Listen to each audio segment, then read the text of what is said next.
Hello, everybody. This is Katrina. We're at Sow and Tare live chat every Monday. We do this, and let's get started. So, I have been super busy. I know Verna noted in a comment on the video from today that it's a short video. Yes, I have been super busy, and I have. It takes time to record and film things, so I have been forgetting to do some of that. However, it's okay. We're getting through. We're getting through. Um, so we talk all about homesteading related topics here. And tonight, if you're new here, even if you're not new here, let us know who you are, where you're from, and what you're growing or what you want to grow, and we will chat. All right, I got to scroll up. Please keep things family friendly, and we'll keep going. PJ's here. Good evening. Good evening, PJ. I hope you're doing well. It's been hot here. This is the third day in a row. It's been in the 90s. So it's been hot. All right. Verna's here. Verna's vase place with a little wrench. She is the moderator and catches all the bye guys. If you are growing things in a small space like an apartment, check out her channel because that's what she does. She'll help you through it. We'll help you too. All right, Erica's here. Hi, Erica. Hope you're doing well. All right. Oh, it flickered? Oh, that's funny. Hey, Silver Creek Wildlife here. Howdy, y'all. Hi, Tommy. Welcome, welcome. All right, and Aaron's here. Hi, Aaron. Good evening, everyone. He says good evening. And Beam Farm is here. Welcome. Good evening and good night. It's too late for me. I have to go to bed. All right, you can watch the replay. Thanks for stopping by. All right. Everybody's saying hi. And PJ says it was nice and cool today here. Steve finally took his hot and humid weather away. Oh, I do not like humidity. I am so glad I'm not in a place that has humidity. Yeah. Yep. Hey, Buster's here. Hey to all who will be listening while feeding. Awesome, awesome. Well, thank you everyone for showing up, and it is fun to see everybody. Oh, PJ or Beam says it's like the gates of hell here today. It was 101. All right, it is currently 91 here, and it was hotter. Yesterday it got up to like I think it was 96. The day before was at least 98. I had to leave, not because of the heat, but I just had to leave, so I don't know if it went hotter than that. PJ says nope, couldn't do 101. If you don't have to, my suggestion is to not. Oh yeah, yep. 63 high, PJ. Man, I gotta come visit. 63. Wow. And Verna had 89 in her apartment right now. Cooler than it was all last week. Oh my goodness. Goodness. Yeah. Heat is it's here. It's here. I spent the weekend trying to recording for Quail University, and if you did not know, and even if you did, I am creating a course for Quail University called Raising Quail in Aviaries, and I also have an affiliate link to the 101 course, which I highly recommend you take. 101 course. I'll put the link right here. That will give you a good basis, and then take this course. The goal is to have it ready for QuailCon, and my personal goal, we'll see if it happens, is to have all the recording done by the end of next weekend. But then I have to edit. I've edited some. So that is my goal. Problem with this weekend, when I have time to do things, is it was really hot, and so my camera kept on overheating. So, hoping for a cool week and I can do things after work and before work. And yeah, let's just hope for a cool leak, and they'll be good. So that's what I've been up to. Last Wednesday, I actually went out with an urban beekeeper, and he is out of San Jose. He manages 40 hives, I think he said. I don't know if it's 40 hives or 40 locations, but it's 40 somethings. And he does it in other people's backyards, and it is amazing. He even has some on the roof of a hotel in Palo Alto. So we got to go up on the 15th floor to the top, the very top of the roof, go on the roof and check the bees. So that was quite the adventure to go around and uh, look at bees. So that was exciting. That was exciting. For those that may have missed it, Aaron, who was on here earlier, hopefully she's still on. I did an interview with Aaron earlier, so there is a live chat that has an interview with him, and so you can check that out. I got to actually see all the things you were talking about, Aaron. I even saw when he lifted up a frame. I even saw a swarm cell. The queen was on the bottom, and he took it off and put it up on the middle of another cell or on the middle of another frame, and said, "Okay, well that'll be a queen, and they can fight for the position, and whatever wins wins." And he made it into a regular queen. Basically, well, didn't make it into a regular queen, but that's apparently that works. So that was pretty interesting. All right. Erica says, I'm moving in with you, PJ. 99 yesterday or 99 today at Buster's. PJ says, woohoo, party at my house. Bees are your next goal, Erica. That is awesome. I am learning what I can. I really, really want bees, and I want to have the knowledge before I start. And I am beginning a real search of knowledge for that. I know a bit here and there. I know kind of how they work. I've talked to Aaron about things, and then talking with this guy. It was really good to be out when he was opening up the boxes and seeing things. That was pretty cool.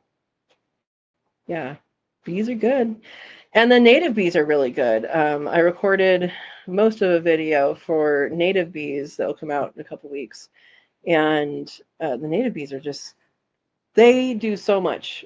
They pollinate, I believe, a whole lot more because they're out during inclement weather. It rained today.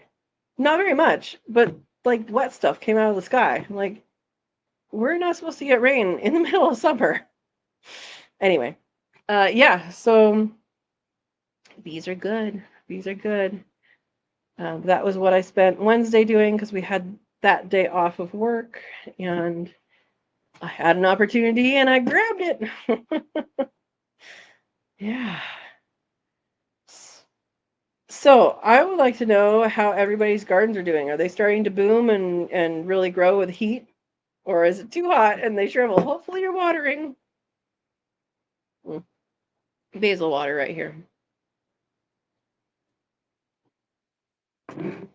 My garden's growing quite a bit, and I even had planted some beans a little bit late, and they're growing now. It's about that tall now. Some green beans, and I don't think there's any baby tomatoes yet, but they're flowering and stuff. So hopefully this heat wasn't too hot for them, and hopefully they make fruits. Where it says heat is stunting my growth on tomatoes. Yeah, that does that. But you have one ripening now. Hey, it's good. Good to have at least one. Yeah, I had 2 years where I never got tomatoes because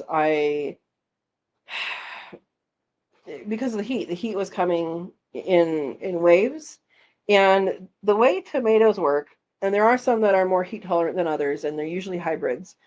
The way tomatoes work, most of them drop their flowers or they become infertile. The flowers become infertile when it goes above a certain temperature, and depending on the variety, that temperature can fluctuate some. So, uh, something to think about. And I did last year plant heat tolerant tomatoes, and they were good tomatoes. They were not nearly as tasty as the heirloom tomatoes, However, you can watch some videos on that if you'd like to see kind of those varieties, but it's okay.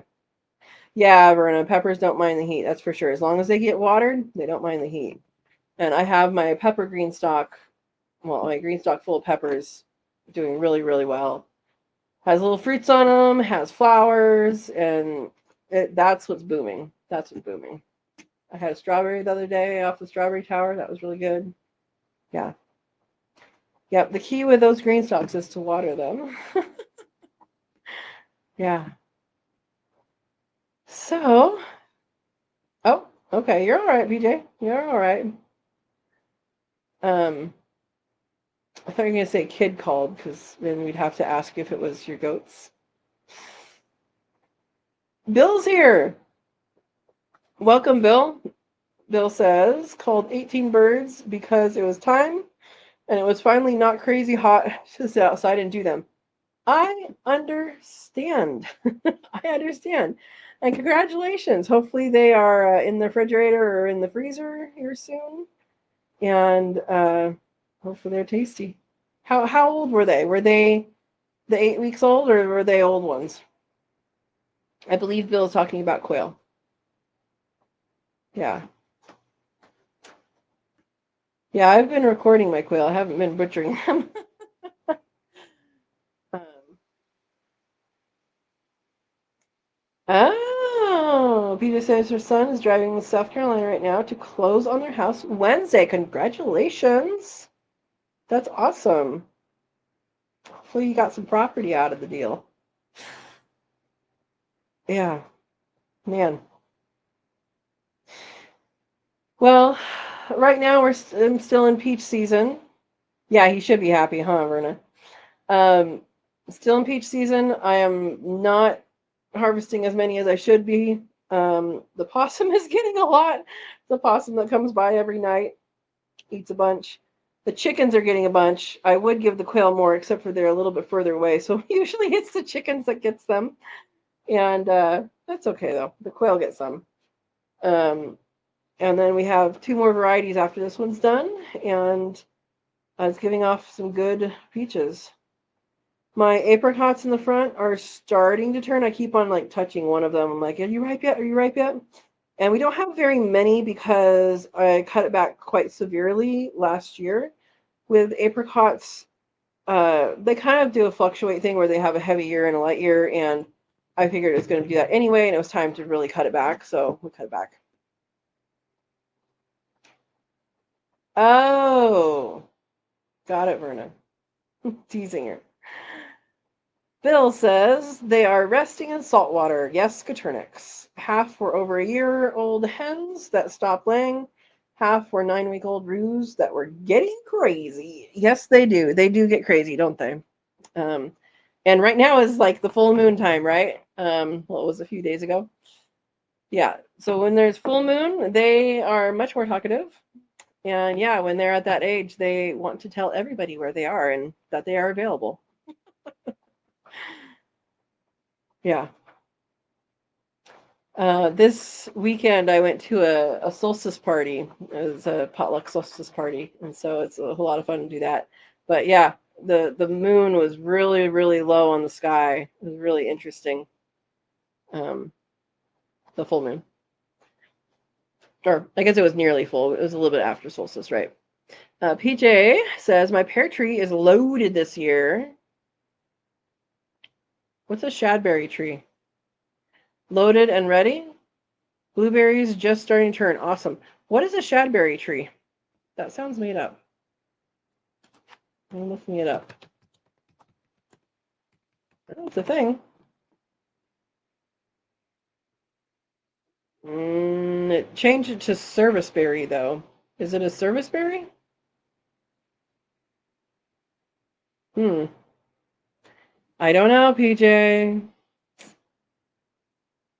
Well, I hope you get lots of fruit and you're able to do lots of things with it. And if you get pears, lots of pears, I mean, we have some recipes that we did with pears, remember? Okay, it is serviceberry. Got it.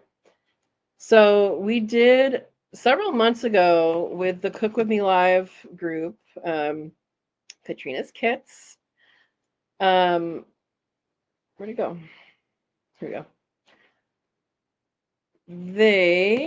We made pear raviolis with pear butter and ricotta cheese and a creamy roasted garlic sauce. That was good.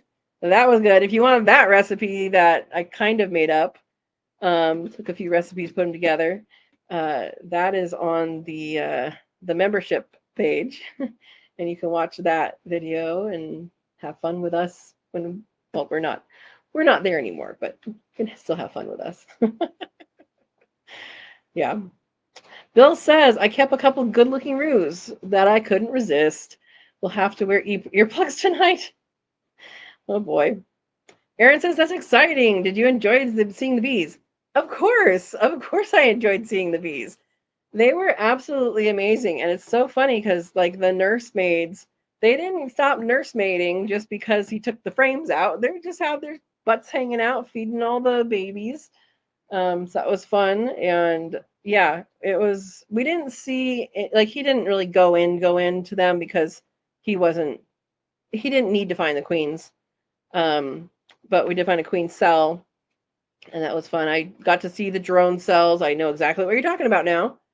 The nectar versus the pollen areas, and then as it gets dried into honey, well, dried, whatever. It's the different. Looks different, and so that was really cool to see in person, and worth it to see in person. I think, yeah. Berta says pear trees are loaded too. Smaller pears this year. All right. Actually, I haven't looked at my pear tree, and I'm actually not sure. I don't remember seeing flowers. I'm wondering if that's when we had the windstorm. Maybe I should go look, huh? Oh boy. Aaron says, I'm delayed loading orders. Almost done for the day. You got big business going on. That's good, right? That's good. Then relax. PJ says my grandfather used to call it shadberry, so that's what I've always called it. Okay. I just looked it up and it like came up as shadblow serviceberry. So, and I didn't think their serviceberry was a tree. I thought it was a bush, but there's lots of things named things. Bill says these birds are Italians and Egyptians from Aaron. Awesome. Awesome, awesome. JJ's here. She says, hey all. Hey JJ. Hope your day's going well. And you're not too hot. Aaron says, happy they're doing good for you, Bill. Absolutely. Absolutely. And JJ's smiling. Smiles. All right. So how are people's gardens? I know I need to go out and look because I haven't looked in a couple days, and we all know how dangerous that is when you're talking about zucchinis, right? I have my Mexican gray zucchini. Mexican gray squash is what it is, but it's a light green zucchini is what it is. I need to go out and look after our little meeting here and see what all is on there because I have a feeling there's a couple big ones. When I get busy, sometimes things get big in the garden before I harvest them. I did have my first cucumber last week, I think. So that's good. Blackberries are still going. And yeah, beans are getting bigger. I did plant them late.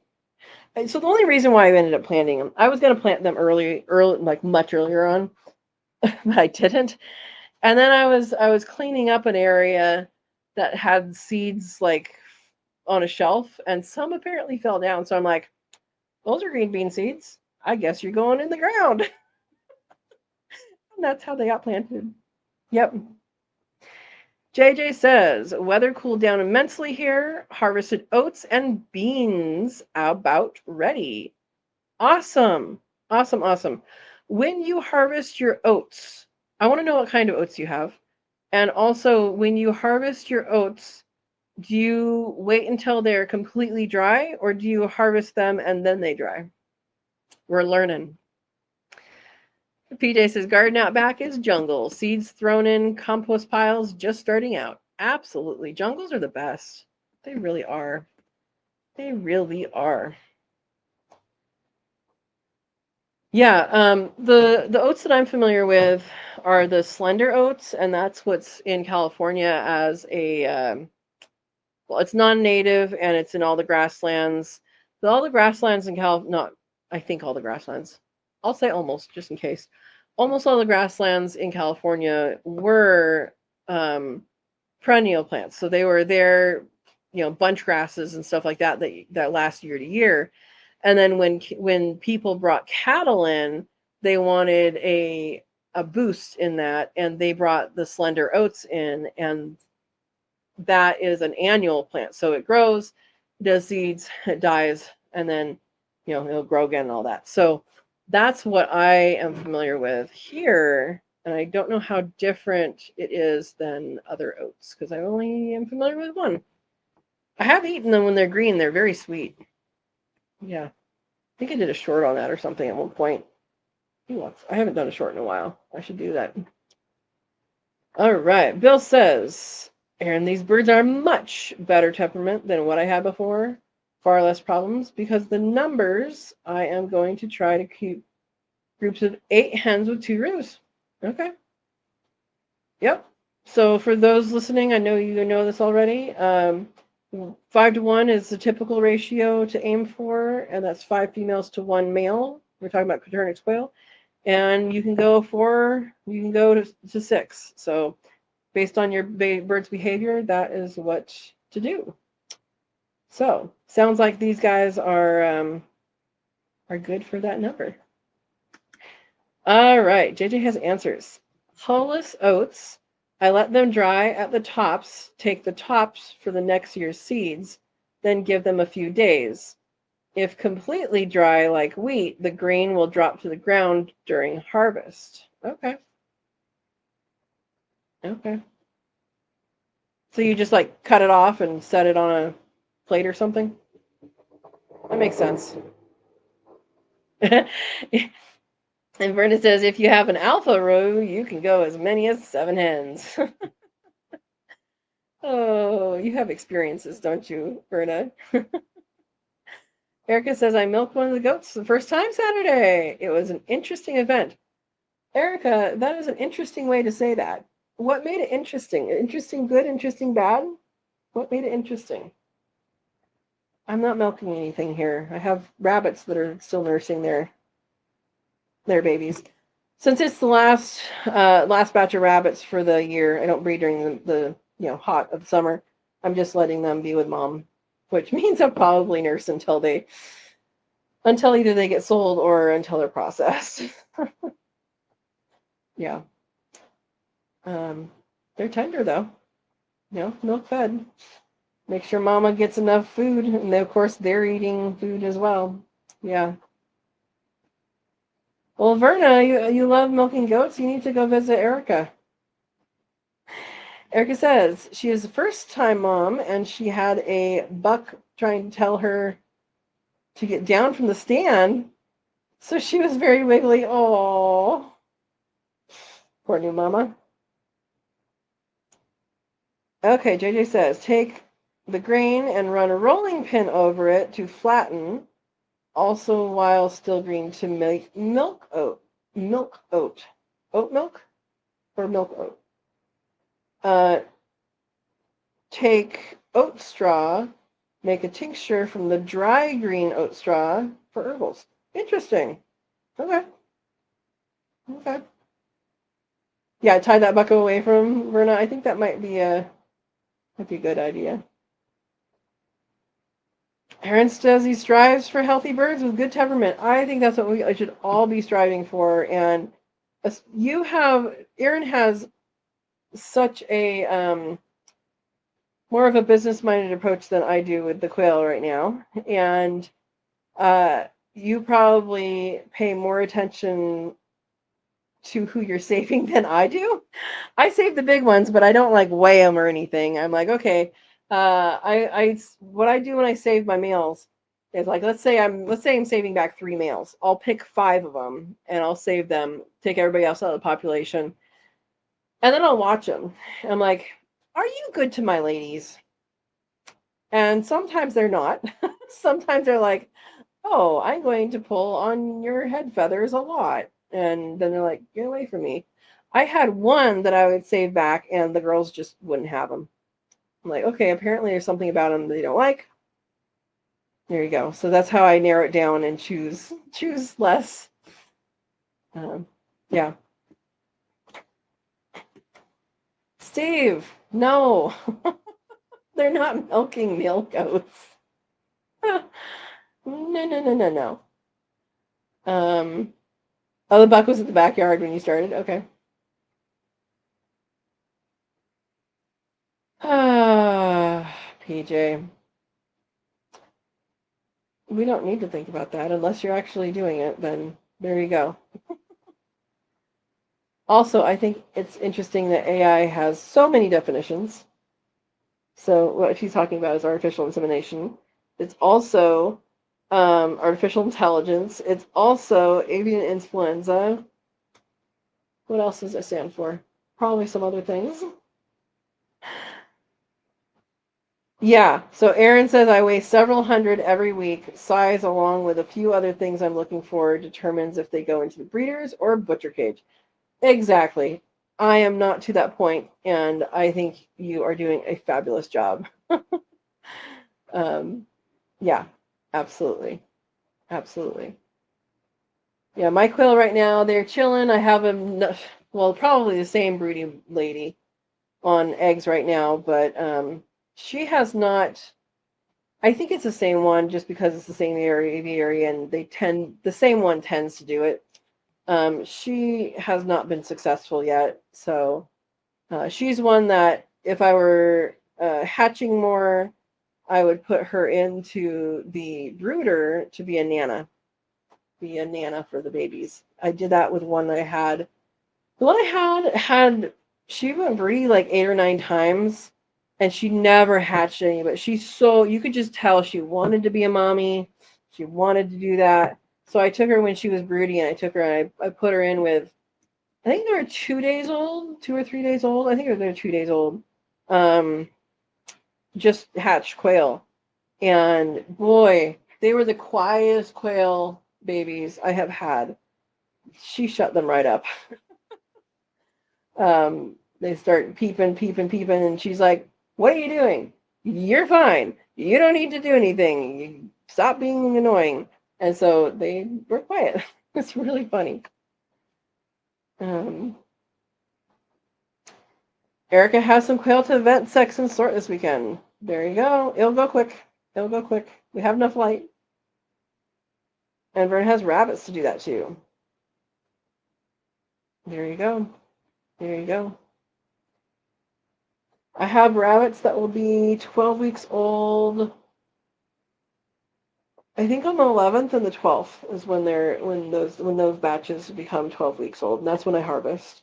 Is at 12 weeks. So that will be good. And the other ones, I think raviolis are just around 5 weeks old. I think they're just over 5 weeks old, and then rigatonis are older than that. So yeah. Erica says I need a Nana quail for the week olds. They are noisy. Yes, yes. Get a Nana quail if she goes broody. She's gonna love those babies. I mean, I'm talking from an N of one, so there you go.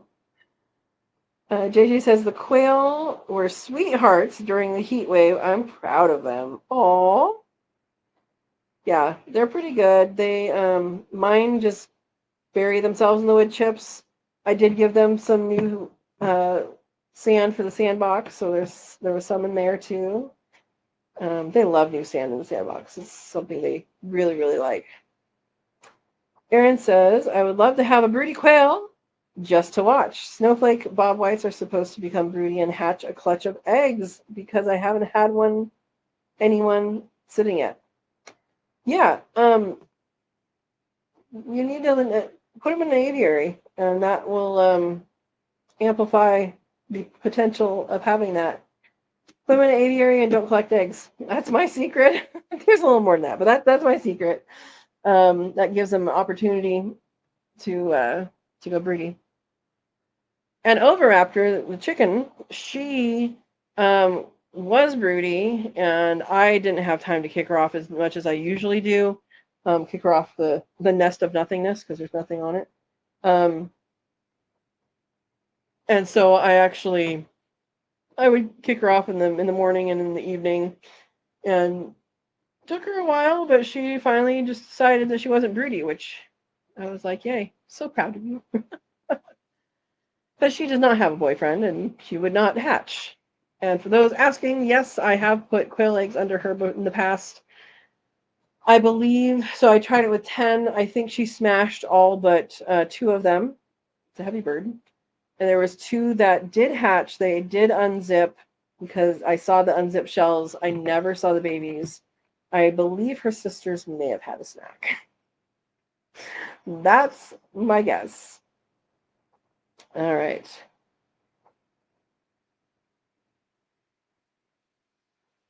Yeah, Verna sexed the rabbits with Erica. That's good. PJ says, I hatched 22 quail Friday and guineas hatching right now. Turkey, duck, and goose hatching tomorrow through Thursday, with more going on lockdown soon. Wow. Wow. Are people buying these from you? That's a lot. Nice. Yeah, you have others to determine, Verna. Absolutely. Absolutely. Yeah. I have videos on sexing quail and on sexing rabbits as well. So that's something to look at if you need to look. I know Verna knows what she's doing. Oh, Erin has chucker eggs. You just can't help yourself? Need to have all the birds? Are you gonna be like White House on the Hill? You know that channel? They have like all these rare things. Yeah. Pigeons? When are they getting pigeons? I think maybe they have to be special kind of pigeons to get him to grow pigeons. PJ says I don't need all the birds. I don't need all the birds either. Some birds are good. I would love to try geese because I've eaten geese and they are tasty. I also think they do good guard work, right? Not that I need that here in the neighborhood, but I just think it would be fun. Do pigeons taste better than quail? It's been a long time since I had pigeon. I don't believe they're dark bean or as dark. Somebody who has had pigeon closer in time than I have should answer that. Yeah, so they're not as dark as quail, is what Berna says. Yeah. It's been a long time since I had. I've only had, actually, I don't think I've had pigeon. I've had dove. I think it was a mourning dove. Yeah. They're white as pork is.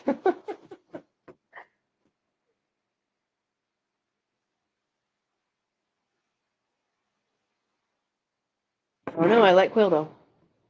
They're good. Same thing, basically the same thing, yeah.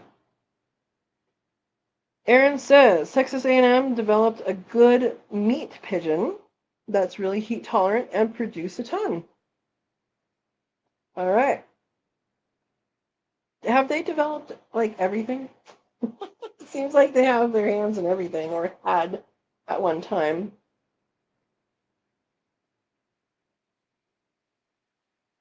JJ says, I love our mourning doves. I could never eat them on purpose. Yeah, the thing about a mourning dove, how do you identify them from a distance? They have a pointy head and a pointy tail. You have this body with 2 points. Anyway, there you go. Yeah, mourning doves.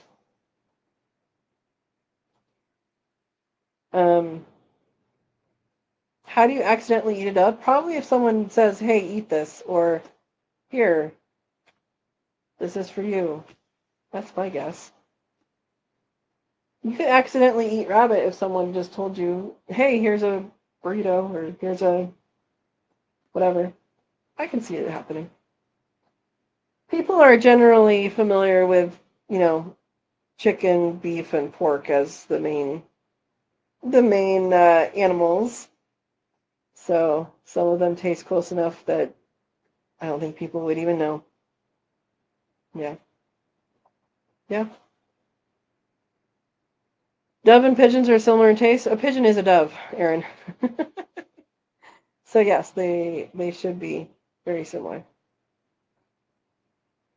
If you were starving, you might accidentally eat whatever. JJ.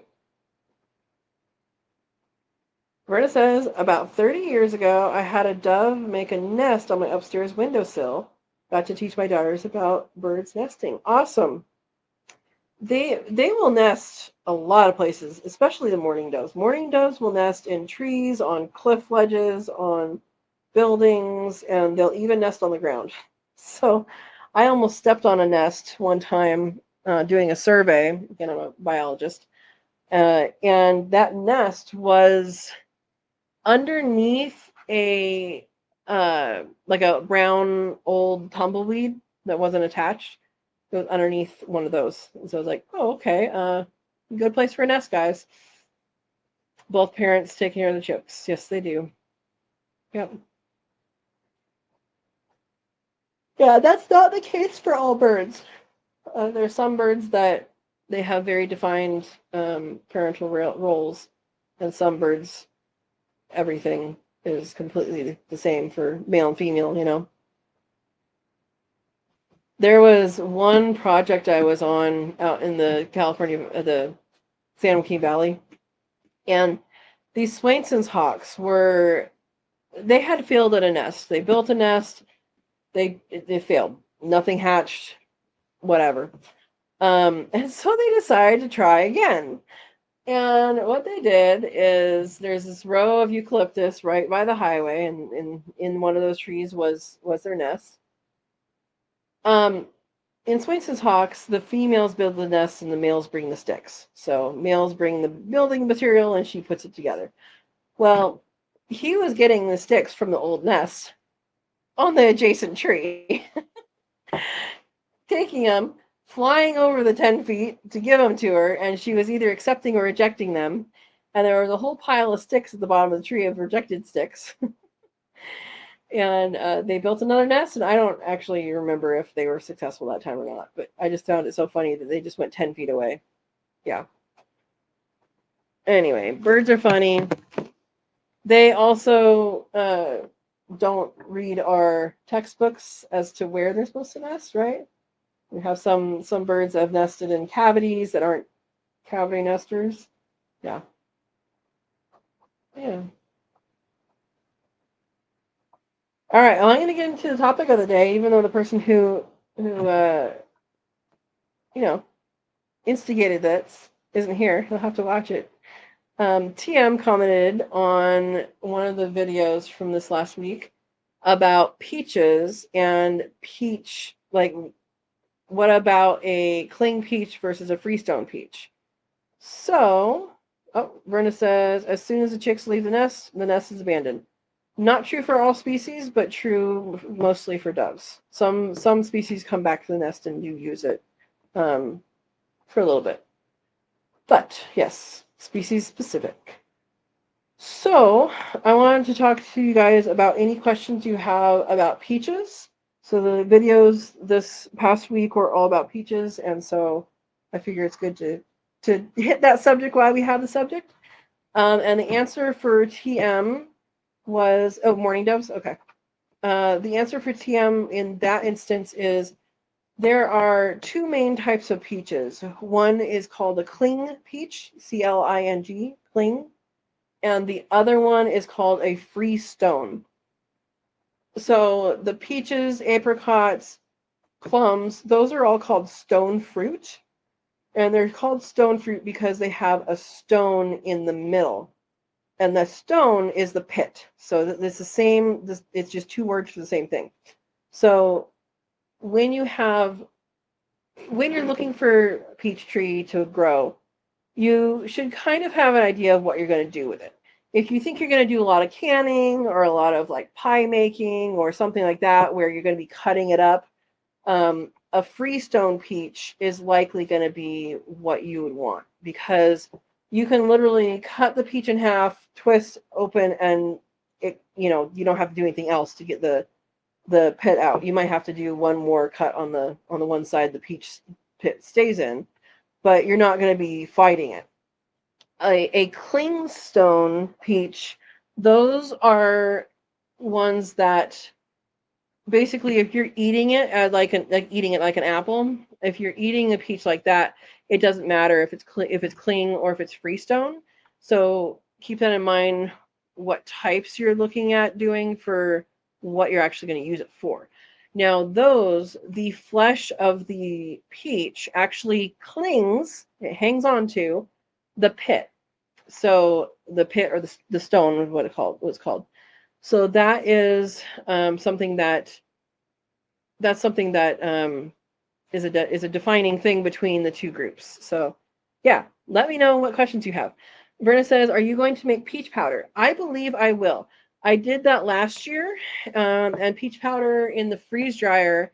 What I do is blend it up in the blender and then pour it on freeze dryer trays, put it in there, and then powder that in a blender after it's freeze dried. So I did do that last year. I liked it last year. You can use that for all sorts of things. You can use it for peach flavored water. You can reconstitute it as peach juice. You can use even less water for something like a peach sauce, or it's pretty variable what you can use that for. So I think I am going to do that with this bunch of peaches because I just don't have time to do any canning right now.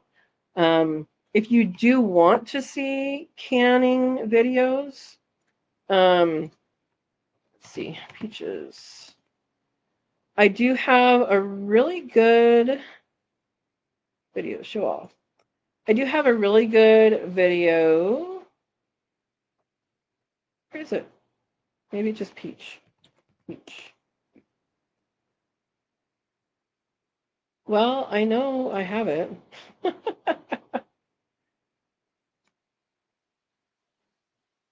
Okay, canning peaches. Here we go. Shareable link. Here we go. Sorry that took a while. If you want a video about canning peaches, this is from last year, and it shows the difference between hot pack and cold pack. And then I also experimented with a couple different syrup amounts. And so I actually liked the cold pack better, even though every single canning book you look in says that the hot pack is better quality. I disagreed. To me, hot pack gives a little bit more texture of like a canned peach from the store.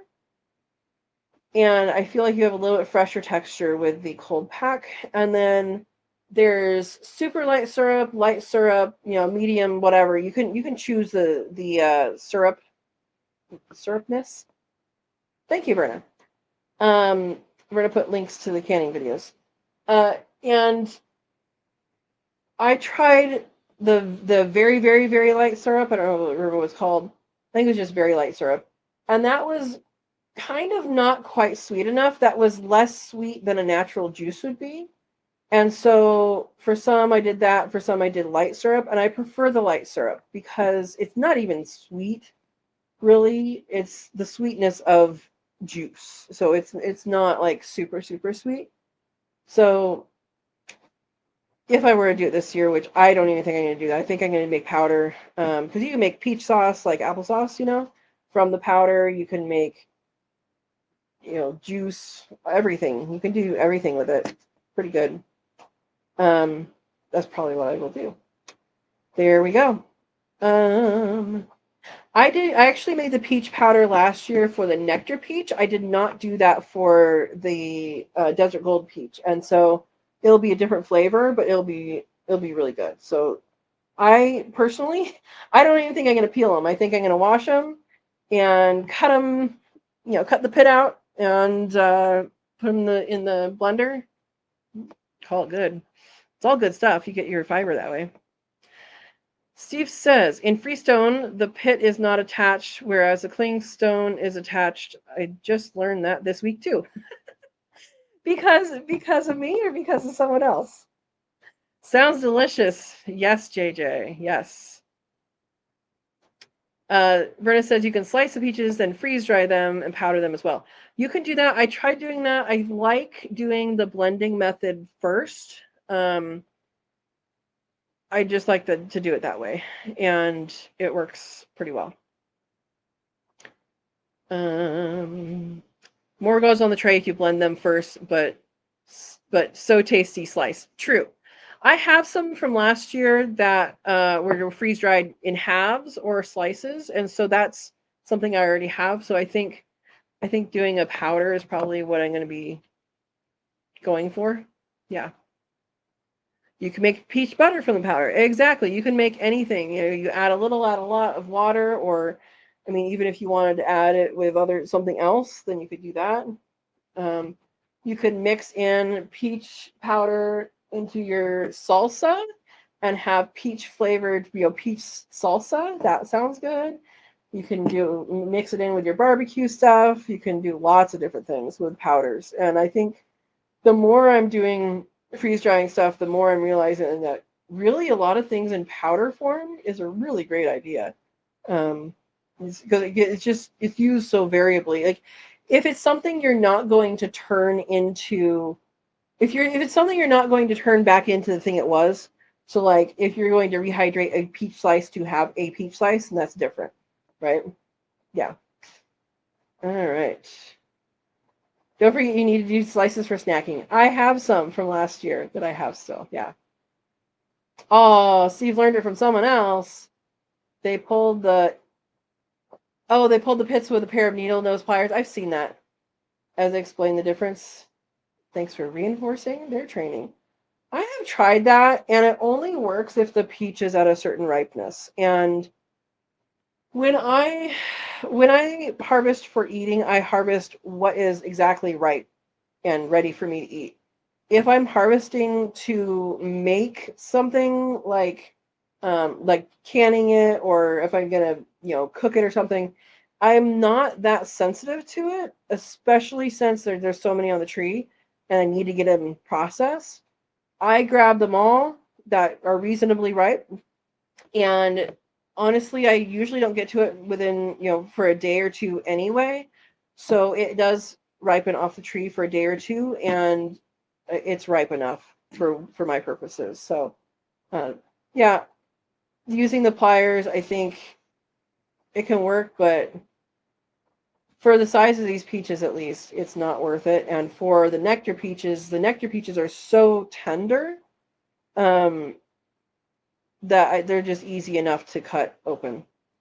So anyway, something I could do, I don't know if I'm going to, but something I could do is to take, because the desert gold is one that it's not like fully a free stone peach. It does cling some. And if I cut it off, then I can take those pits and get the juice off of that, boil it and get the juice off of that and make something with that too. So there you go. Eric says, hola, mi amigos. Hola. Hope you're doing well, Eric. Welcome, welcome. JJ says, I love powdered tomato. It makes cooking much easier. I was going to do some of that. And yeah, tomatoes last year went bad, not because of me. That's all I'm going to say there. Yeah, powdered anything, I think. I mean, I think they really do a lot. You can do a lot with powdered things. Yeah, JJ says, I love powdered. Oh, no. Verna says, celery powder is great for cooking too. I have some dehydrated lovage that I'm thinking I should powder. I keep thinking I'll add it to soups, and then I keep forgetting when I make soup that I have some dehydrated lovage from a couple of years ago. Lovage is basically the predecessor to celery in our supermarkets, at least. It used to be top dog, and then celery is easier and more shelf stable and all that. I actually don't know if it's more shelf stable, but yeah, it's warm. Onion slices are great to do too. I don't want to do onion slices because onions are gross. How about borage? Yes. I did not do it this year. I still have borage that was dehydrated from a couple years ago. But that would definitely be freeze dried and powdered. I didn't powder it. What I did is I crumbled the dehydrated stuff. It's not a powder, but it's still used like as a herb, and it definitely does very well. Yeah.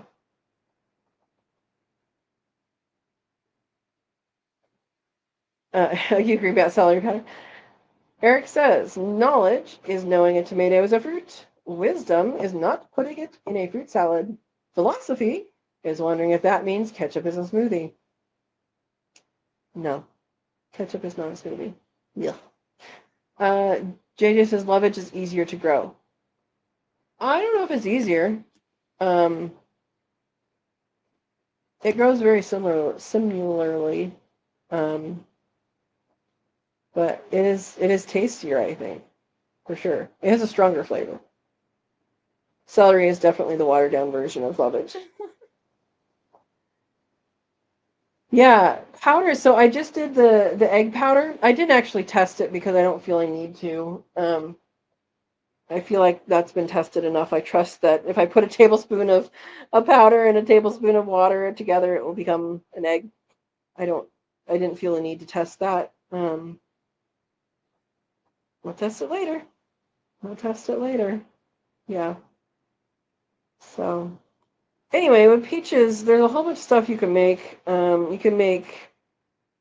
So when I was little, not little, but when I was younger, my parents had a peach tree, which has died back and has actually sprouted from down by low on the trunk, so it's not dead yet. Uh, that peach tree all of a sudden had peaches, and then we knew it was a peach tree. We didn't know it was that before. And when that year that we had tons of peaches, my mom decided to make peach jelly and can a whole bunch. And she ended up making syrup with I think it was with the water that you boil the skins off in. Anyway, and I had a bright idea as a kid to not waste the skins because I liked the skins. And so I put the skins in the oven and baked them. So basically dehydrated them and made little snacks out of them. So that's something I did as a kid. A weird kid. Yeah. So anyway, so I don't know what else we want to talk about with peaches or if that was it. But there's lots of different varieties. There's white peaches, yellow peaches. The nectar peaches are definitely yummy, yummy, and they do not last as long as the other peaches. And for some reason, white peaches you're not supposed to can. I don't really understand it because I think if you just add acid, it would be okay. But they don't say that in the National Center for Home Food Preservation. They don't really give a solution. Um, I don't know if something degrades over time or what, but apparently you're not supposed to do it anymore. So, yeah. Verna says, I made some apple chips. They are great. I am still sick of apple chips. My mom, when she got a dehydrator, this is around the same time, I think, she made dehydrated strawberries and she made dehydrated apple chips with cinnamon on them and without cinnamon. And I can still taste them, and I'm sure they were good for a little bit, but she overdid it with us. She also tried to make in the dehydrator some fruit roll-ups, and she just used jelly. She took a jar of jelly and was like, I'm gonna make some fruit roll-ups, and she spread it out and all that. And it obviously wasn't done because when she rolled it up in saran wrap and then gave it to us our with our lunch, at lunchtime we unrolled a roll of jelly in saran wrap. Oh, it was not done. But if you have a plum tree and you have a dehydrator making fruit leathers with plums, you don't need anything else. You don't need apple or anything else to put it in it. is delicious. Yeah, there you go. For a lot of other fruits, you need some other fruits, such as apple, to make it the right texture. But I made a couple years ago now, I made the Santa Rosa plum and elephant heart plum together, and which is rare because they don't usually fruit at the same time. And that was the perfect combination for a wonderful, wonderful fruit leather. Yeah. JJ says, I lost my peach trees due to humidity. Did it get a fungus like peach leaf curl? Is that why? How did you lose it to humidity? Goodness. Vern says they taste a lot better in the freeze dryer than the dehydrator. Yep. Yep. I did do apples, I think. I think I did apples last year. Yeah. Uh-oh. Steve's Googling. The natural pH of some white peaches can exceed 4.6, making them a low-acid food for canning purposes. At this time, there's no low-acid pressure process available for white flesh peaches, nor a research acidification procedure for safe boiling water canning. Yeah, so I have not asked this to anybody who actually, like, I would trust would know, but my question is, we add lemon juice all the time to make that acid go down and to a safe level. So I'm like, why not add lemon juice? That's why we have when you can with lemon juice, when something is asking for lemon juice, is asking for lemon juice that is actually a canned lemon juice in the store, because we know what the pH is, and the pH has to be 5, well, or less, but pH of 5. And maybe it doesn't make it less than 5. I don't know. Anyway, that's the reason for that. Good evening, everyone, says Ed. Good evening, Ed. Good evening, good evening. So the white peach thing, that just changed a few years ago. It wasn't a thing until more recently. Also, what wasn't a thing until more recently was tomatoes. So tomatoes, right now they say you can either water bath or pressure, and you have to add lemon juice to both of them. So it's a weird thing. I trust that the National Center for Home Food Preservation knows what they're talking about when they do these things, because they follow the science. I just would like more kind of explanation on how to preserve if they're going to say, hey, we can't preserve this because of acidification, or not enough acidity. Like, what can you do to get the acidity there? Or freeze dry. Get a freeze dryer. There we go. All right. Ed says, wife went to sleep, trying to spend as much time as possible with her. That's why I have not been doing lives with Zach lately. But things will go slowly, get back more normal. Absolutely, Ed. Absolutely. I haven't been on there in a while either. I have stuff going on. Good stuff, but still stuff. So give Wendy a hug from all of us. I'm sure she is still processing, and that's okay. That's okay. And hopefully you're doing well and taking care of yourself as well. And PJ wants to know how Wendy is. Yeah. I skipped JJ. Sorry, JJ. Peach trees just turn black with green mossy stuff. Interesting. I don't know what that would be. I'm sorry. Sucks. JJ says, during an electric outage, I had to cook up a ton of frozen peaches or throw them out. So I made a pie filling without the crust, then walked around the neighborhood and ladled it out to a few houses. That is a great idea, JJ. I love it. I love it.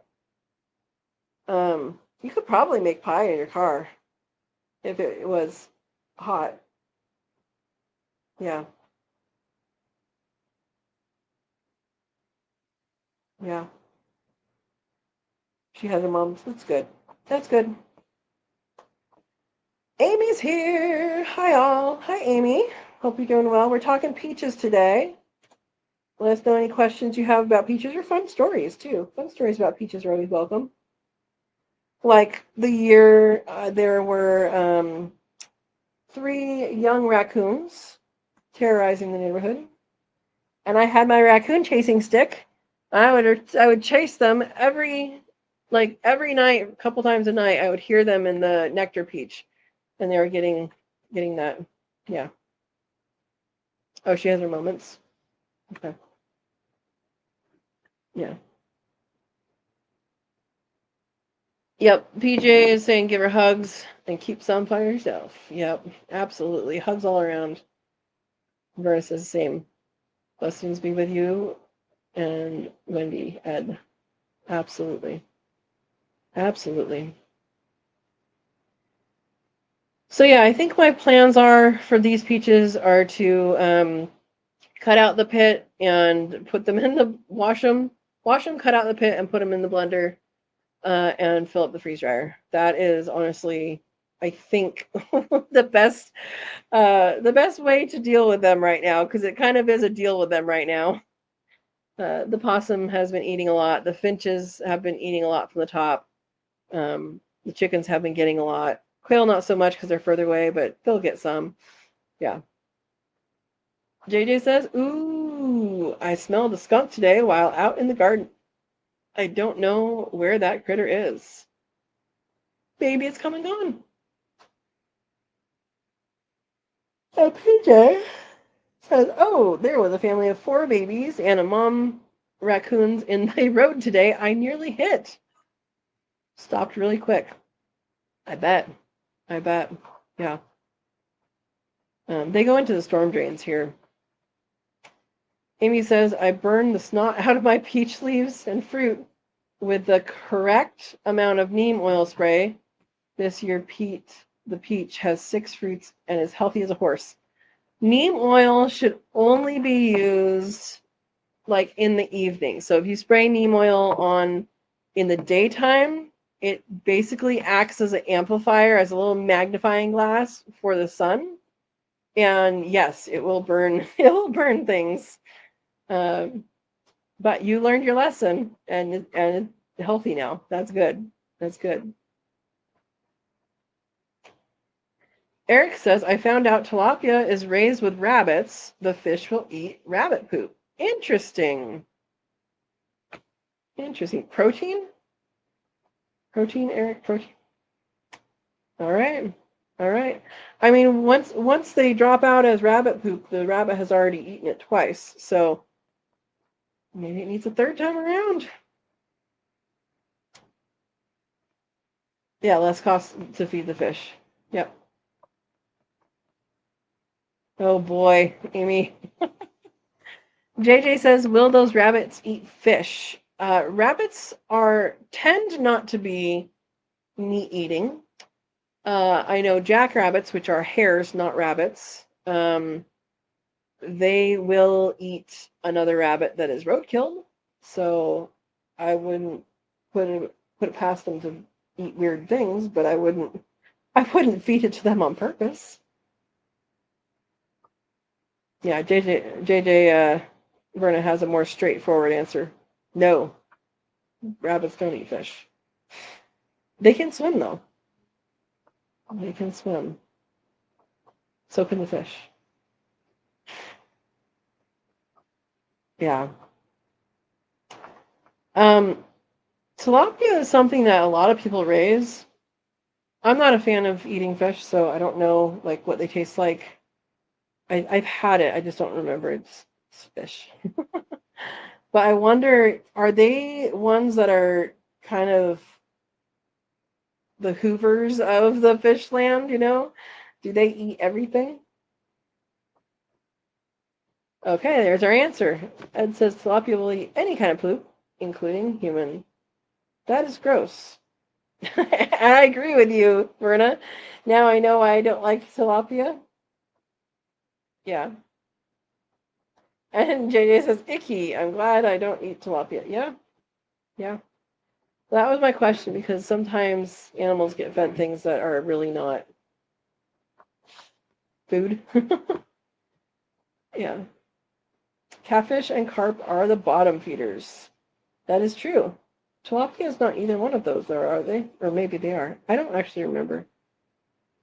I Fish are not my thing.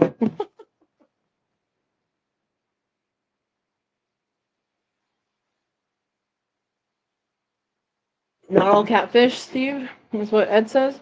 I know some are side feeders off of fish tanks, right? Some of them hide underneath the banks and wait for the noodlers next to the snapping turtles. Yeah. Anyway, anyway. So I'm hoping that the weather cools down because it was not supposed to be hot today and it was. And I'm hoping we get a little bit more breezes because that would be nice. I'm hoping that the rest of this week I'll be able to film stuff for Quail University after work. That is my goal, and get the recording hopefully finish up soon so I can do more editing and go for that. JJ says, have to laugh about how everyone was into tilapia as if it was the latest fashion. First, little did they know. I Is that out of fashion now? Out of fashion. Was it out of fad? Um, yeah, I didn't pay attention to that. Amy says, um, Plectostomus is the algae eater in tanks. We had one we named Kissy Face. Steve says in the Mississippi it's illegal to put catfish houses. What? In public waters for noodling catfish? What is a catfish house? Like they make it for the catfish? Hmm. Verna says, I have never liked them, JJ. Just like I don't like salmon, but I do love steelhead trout. I also do not like salmon, but I kind of don't like trout either. But JJ likes fresh, love wild freshwater trout, not the farm trout. Okay, okay. Yeah, I'm not a fan of either. They can stay in the water and do their job there. I'm fine with that. Yeah. It's still warm. I don't even know what it said over there. The angle's weird. Um, who celebrated the solstice? Anybody celebrate the solstice? I went to a party. It was a potluck. It's always fun. Um, we are at the peak of light as of a couple days ago, and it is receding now. So we're having less light, which means set your alarm for September to look at your lighting situation for your quail, right? Oh, Ed says I'm not a big fish eater, but I love to catch them. That makes sense. JJ says I like bagels and lox. That is about the only salmon I like. You know, I didn't know what lox was as an adult. I didn't understand what it was. I didn't think it meant fish because I went to a bagel shop and it had a lox sandwich and it had capers on it, which I like capers, but for some reason capers are always paired with fish, and I don't really understand why. Um, but yeah, it was a lox sandwich. I got it, and then it had fish on it. I'm like, what? I didn't want fish. And I had to get one without fish. Capers are the bud of a flower of a caper plant, and you can grow them yourself. My neighbor at least used to grow capers, like one plant. So pretty interesting. Yeah. So no more peach questions, huh, guys? Are we getting tired? Is the heat hitting everyone? It's hitting me. Yesterday, it hit me hard yesterday. Um, yeah, I laid down and I was out at like 1 o'clock maybe. I was just upset at the camera for keeping on. See, I can't talk English.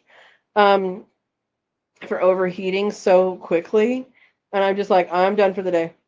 I'm not, but I need to be done for the day. Yeah. JJ said I love capers too. I would grow the plant if I could make my own. Do it. Do it. And Steve says I like capers in my thin spaghetti noodles with chicken and mushrooms. Grow capers. And Ed would like to grow some freshwater prawn. Prawn is just a shrimp, right? JJ says yum. There we go. I'm not into filter feeders. Maybe if you know what they're filter feeding on, that might be a little better, but I don't know. It's just kind of weird that they're like send these things out and they're like, oh, I'm gonna catch whatever's in the water and yum yum. Very weird. Huge shrimp. Okay. Okay. Oh, PJ.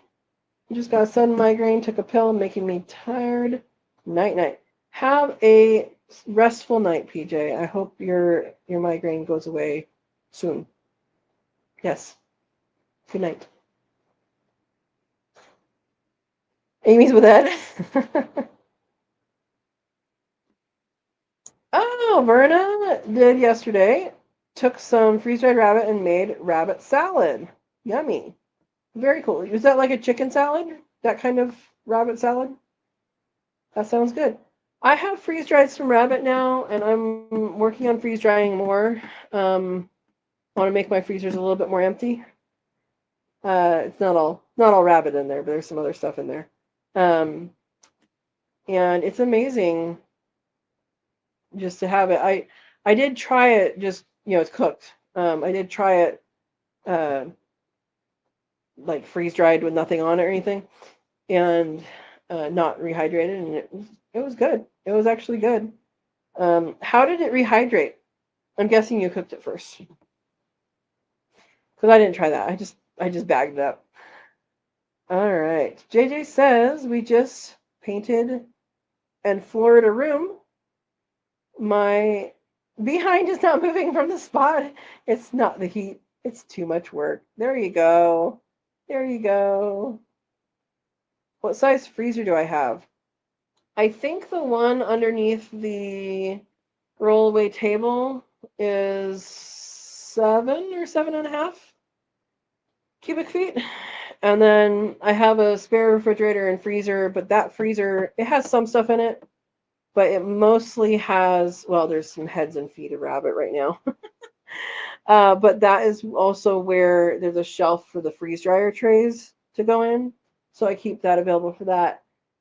And then I have my freezer in the refrigerator freezer in the kitchen, and that is like a long, it doesn't take up that much space. It's one of these, the inefficient kind.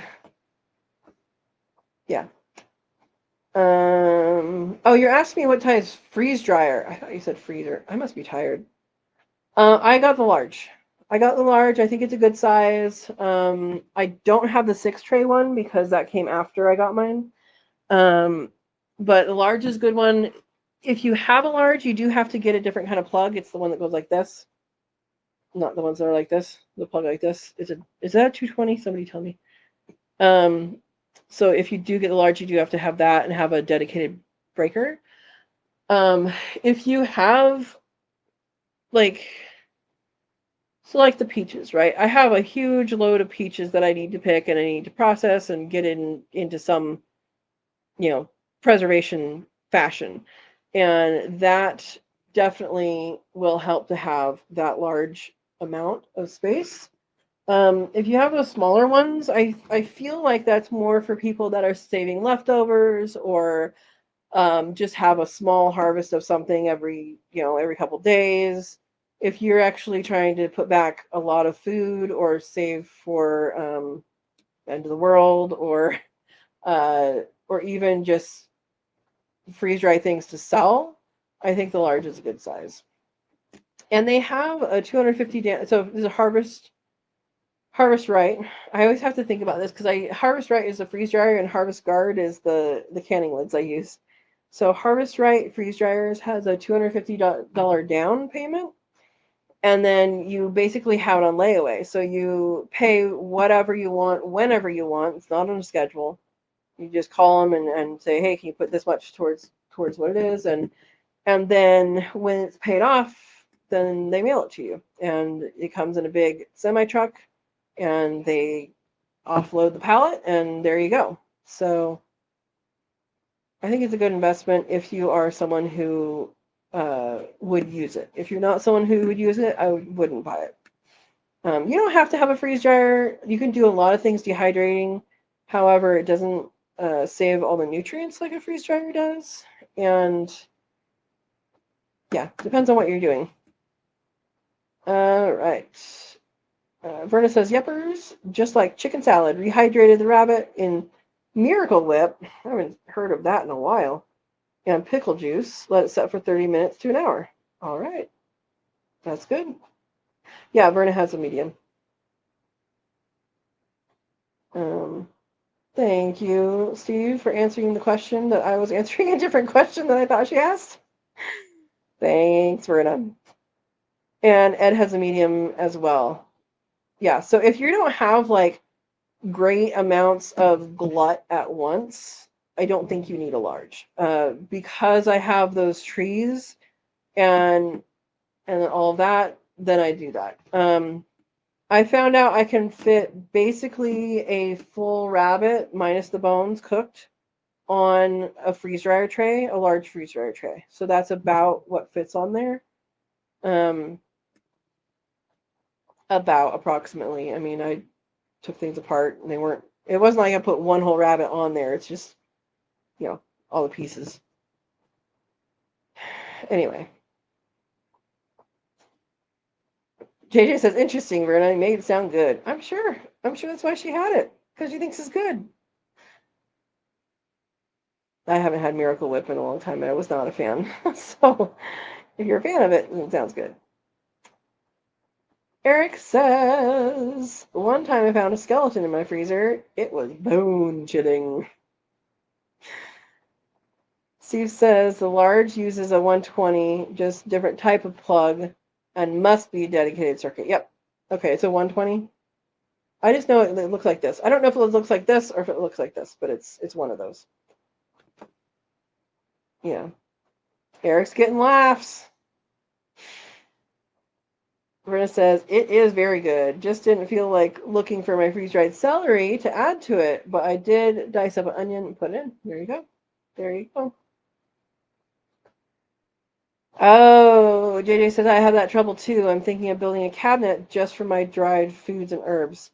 Yeah, having a pantry space is a must. I know I've created a little pantry space in my corner of my kitchen, and what I really would like is to have like a whole room, like a walk-in pantry with a library ladder. Yeah. That would be very cool, because who doesn't like library ladders? Come on, guys. Yeah. Eric says, deciding to take steak out of the freezer in the morning for supper? Well, that's just a well thought out plan. That's cute. I actually have some beef that I cut up. It was a tri-tip, but I cut it up into pieces. And I was going to do, and I still will, sous vide, which I have not done before, but the Instapot, you can do that in the Instapot. I haven't done it yet, but it sounds like it should be good. I should do it. Oh. Berta says on the medium, the tray held one deboned cooked rabbit each. Our rabbits are different sizes though, Verna, right? She has medium rabbits. I have big rabbits. JJ says I ate a bunch of orange Tic Tacs. I don't think that is very healthy. No, probably not. I don't even know what Tic Tacs are. They are. I mean, I know what they are. Don't like try and tell me what they are. But like, what's in them? Sugar and mint and orange. Yeah. Vera says diced onion and pickles. Pickles I can get behind as long as they're not what is it called? Butter pickles? Ugh. What is it? It's something butter. Butter. Anyway, whatever those are, I don't like. Amy says I have a bone to pick with your jokes, Eric. Oh no, JJ. I would fall off the library ladder like in the cartoons. No, no. Eric says, so I went to my neighbor's barn today to get a ladder, and he said that's my step ladder. So I said, "Oh." He replies, "I never knew my real ladder." I have heard that one before.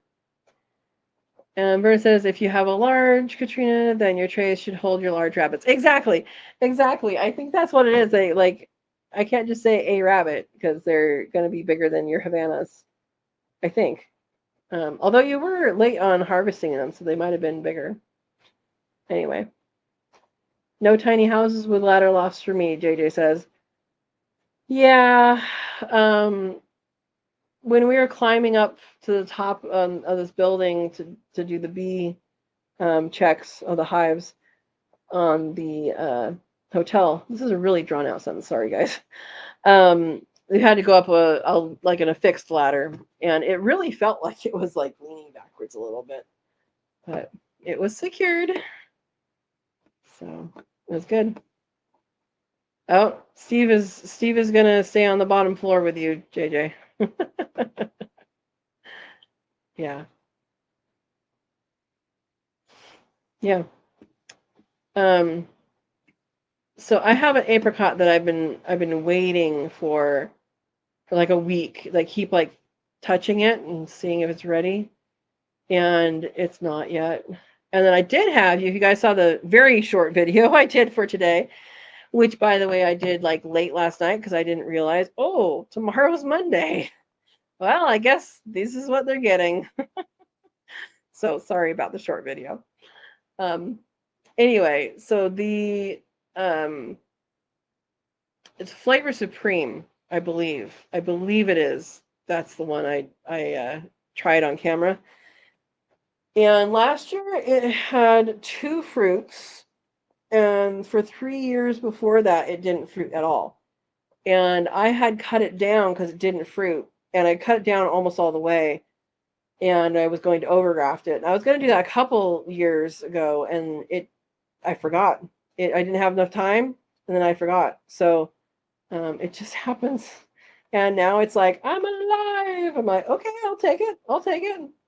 You can stay for the time being. Just give more each year. Yeah. Eric says, I just left a baby a baby pickle behind. It wasn't such a big deal.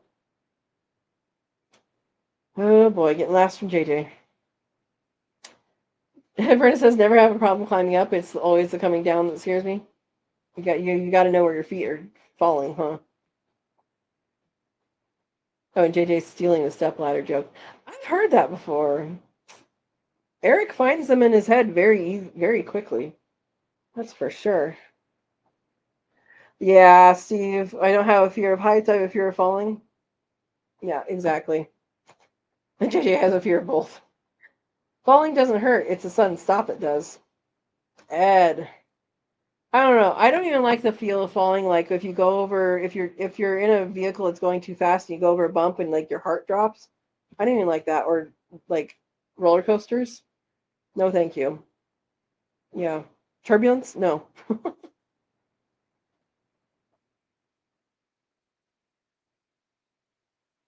Amy says, I thought stepladders were brought in with a blended family marriage. Oh boy. Amy. You funny.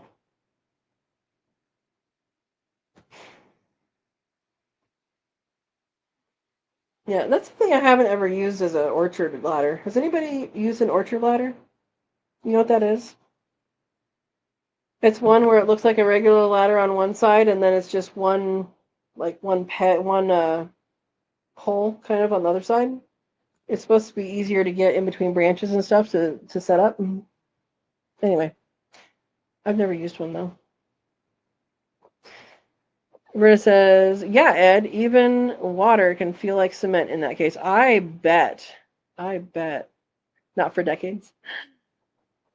Yeah, it's like the belly flops, right? I'll stick with the belly flops from Jelly Belly. Did I say that right? You guys know what I'm talking about? If you visit the Jelly Belly factory, they have belly flops, and the belly flops are the ones that don't fit the size categories to regular jelly beans.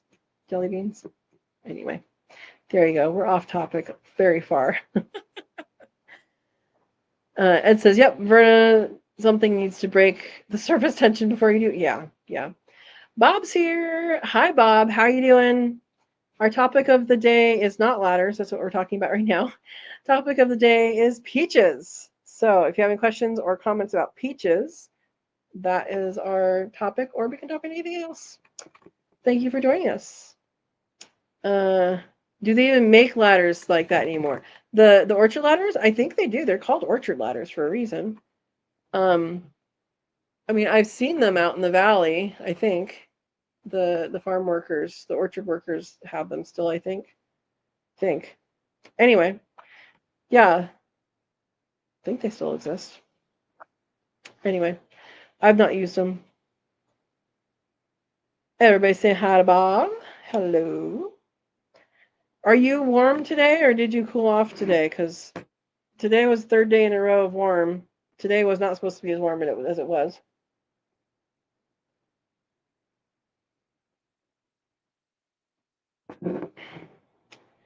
Berta just checked. You can buy them today. Good. Oh, Amy says Jelly Belly peach, butter popcorn, and toasted marshmallows are my favorite. Pear one is my favorite. But they do have a black pepper, which is in like the prank one. But if you like black pepper, it's actually very good. I stopped there. It was a couple years ago on the way back. There's a Jelly Belly factory off of 80, I think. If you're coming into the San Francisco Bay Area, it's off of there somewhere. Yeah. Steve says, yes, they make orchard ladders and Baldwin ladders? Baldwin was the name of the neighbors when I was growing up. Baldwin ladder. Baldwin ladder.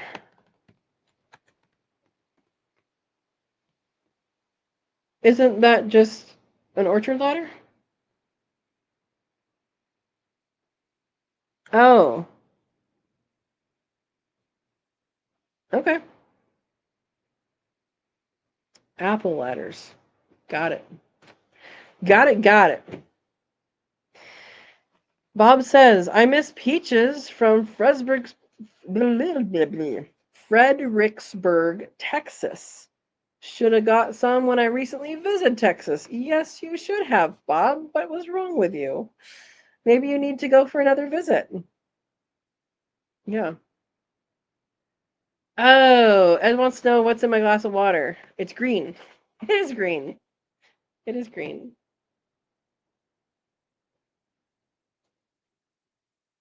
It's basil.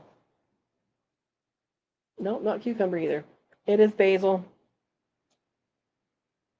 Basil water. It's good stuff. Basil, I think, is like the underused herb. A lot of herbs are underused, actually. I think it's one of them. Almost 800 miles. Well, yeah, you missed out then, Bob. There's no peaches nearer to you, closer to you. Man, basil's good for your gut. Basil's good for a lot. Yeah. I freeze dried basil last year. I don't have very many basil plants this year. I planted a bunch, and then of course I didn't water because I went on some trips and my green stalks didn't get watered, and so yeah, all those little strawberries I started, the little baby ones, and all the basil I started, did not make it. It is what it is. There you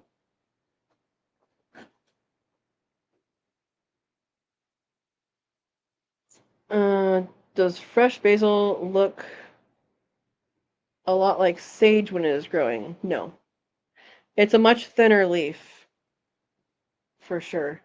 And this one right here, this is actually one that volunteered last year. Last year when I, in the winter, when I let me start over.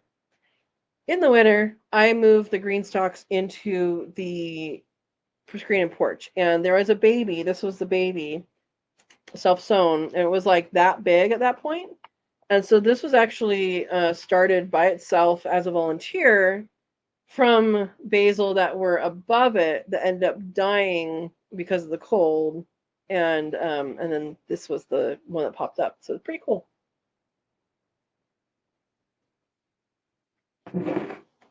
Um,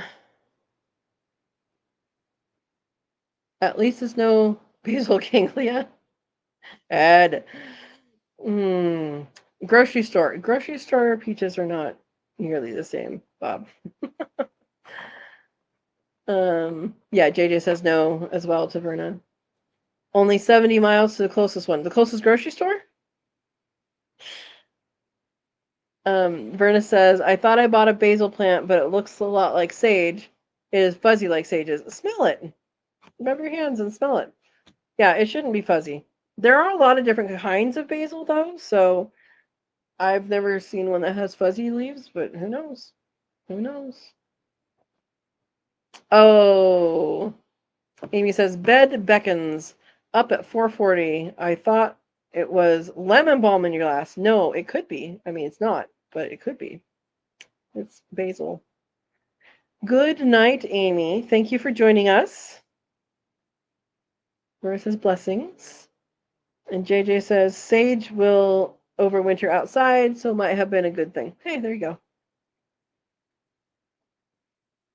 And says you may want to ease up on that basil water. You're slurring your words. No, I'm just tired and hot and tired mostly. That's mostly what it is tired. You're funny. It is in water, Steve. I am not, yeah, I am not an alcohol person. It is water, for sure. Oh, it's in your green stock? Yeah, basil is gonna, I mean, you'll be able to, if you just go like this on the leaf, you'll be able to smell it. And then the culinary sage, you'll also be able to tell the difference. And the sage, man, my sage just took off. The sage that I have is about this big, or was about this big, and now it is like, it's huge. You guys will see on tomorrow's video. Tomorrow. Tomorrow's video is the first half. You'll see it on Thursday's video. Tomorrow's video is the first half of the garden tour. I have a summer garden tour. It's a 2-part series. I did the front yard separately from the backyard because I didn't want it to be too long. I have to wait in anticipation for a couple days before the second half comes out on Thursday. But on Thursday, you'll see how humongous the sage has gotten, and I need to do more with it. I really do. I really do. But it's good. Eric says, I wanted to post a list of all herb jokes, but there's no time. Time is something I had more of earlier on, which is a true statement in many aspects. But that was something that I could put underneath my fruit trees before they completely shaded out. Once they completely shaded out, the time didn't like it under there anymore. So yeah.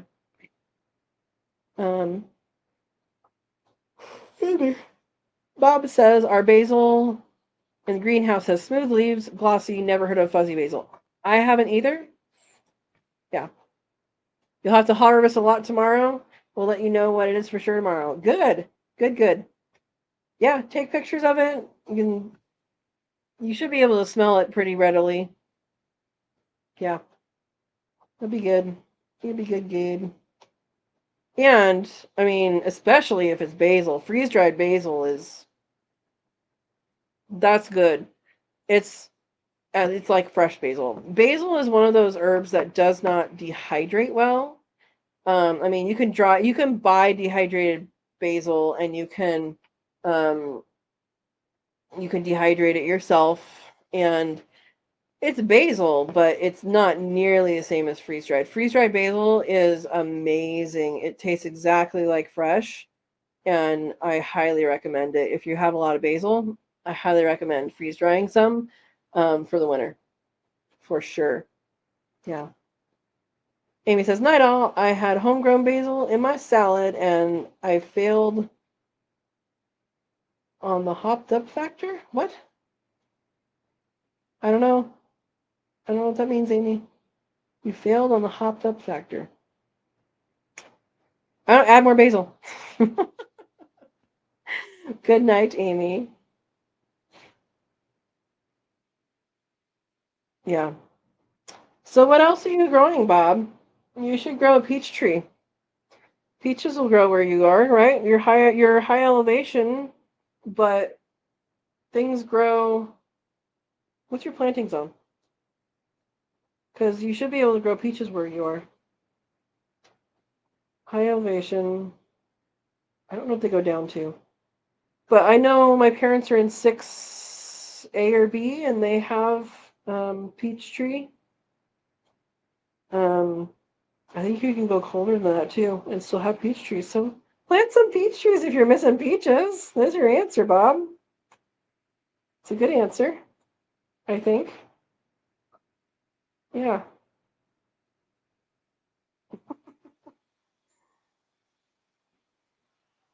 No peaches there. You have cherries and apple trees. Is it really too cold for them? Because the other thing is there's different varieties you could look at. But it shouldn't be too cold for them. Let's see. What USDA zone does peaches grow in? 5 to 8. If you're zone 5, you can grow peaches. Well, 5 to 8, and then it says there's heat tolerance. So there's some cold hardy that grows in zone 4, as well as heat tolerant varieties that grow in zones 9 or 10. I don't think anybody has any problems growing it here, which is zone 9B. So 4 to 10, it looks like, which is like most of them, right? Yeah. Holy basil's fuzzy leaves? I don't think the one that I grew had fuzzy leaves. Hmm. Yeah, JJ says we had peach trees all the way up in Michigan. Yeah.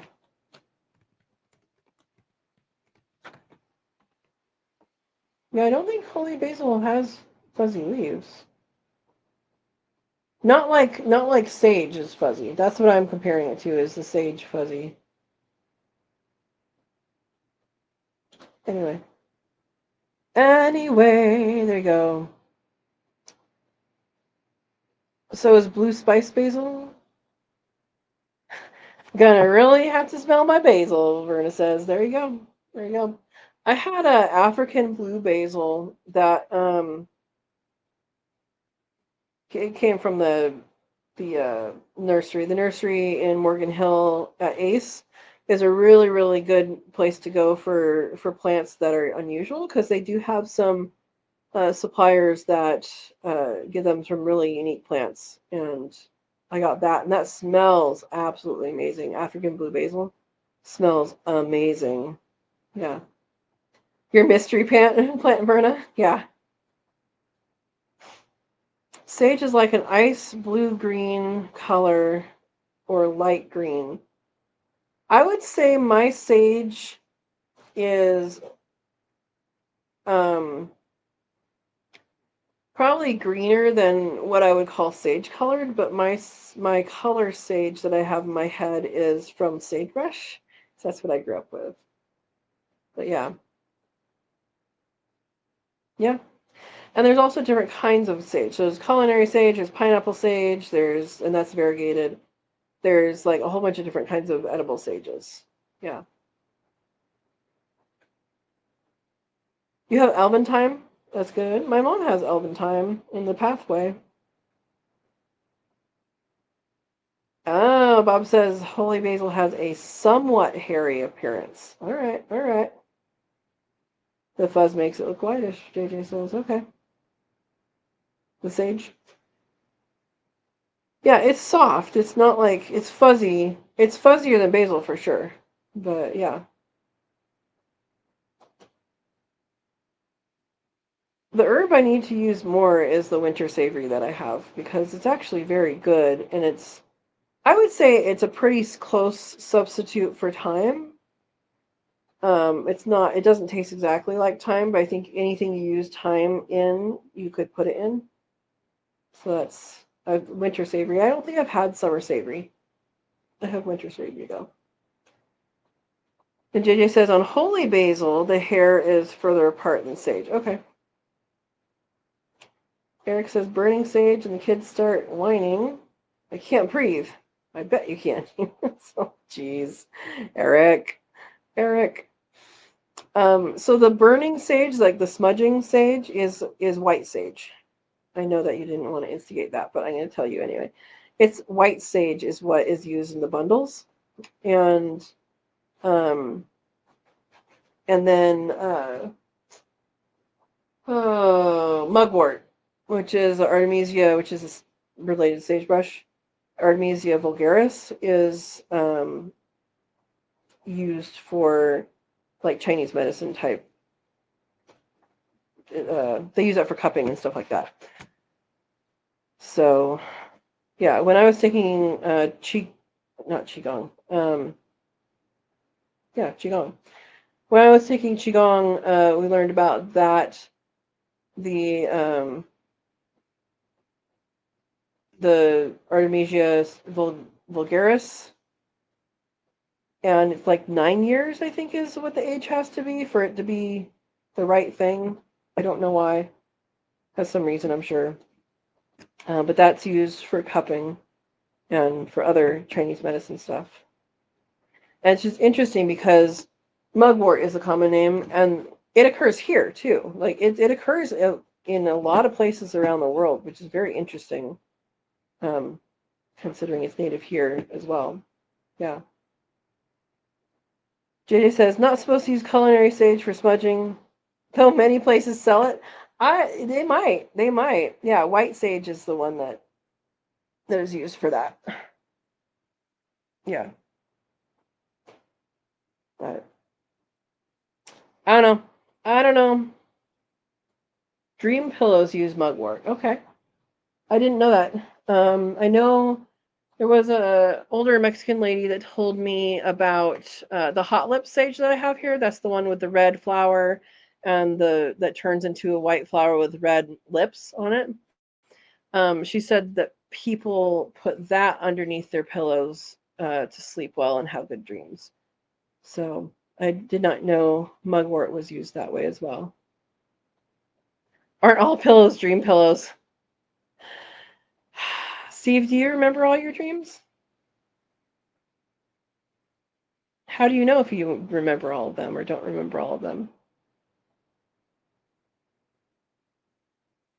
There you go.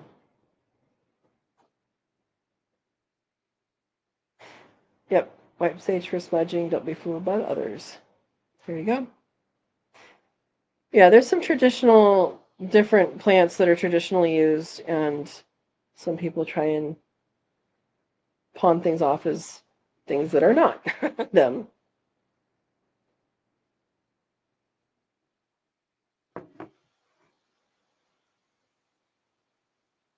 There you go, Verna.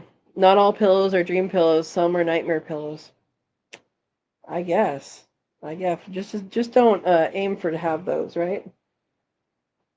We don't want those ones. So anyway, yes, this is a basil, and you can see I don't want to drip on the computer. It was about to flower, and then I had it actually sitting in a teacup, just with a little bit of water to save until I was ready to use it. And it flowered while it was in the teacup, and you can eat the flowers. They're basil-y. Yeah.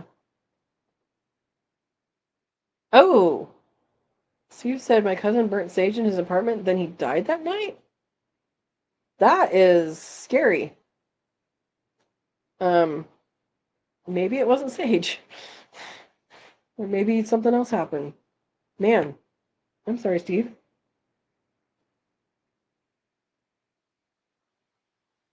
Berna.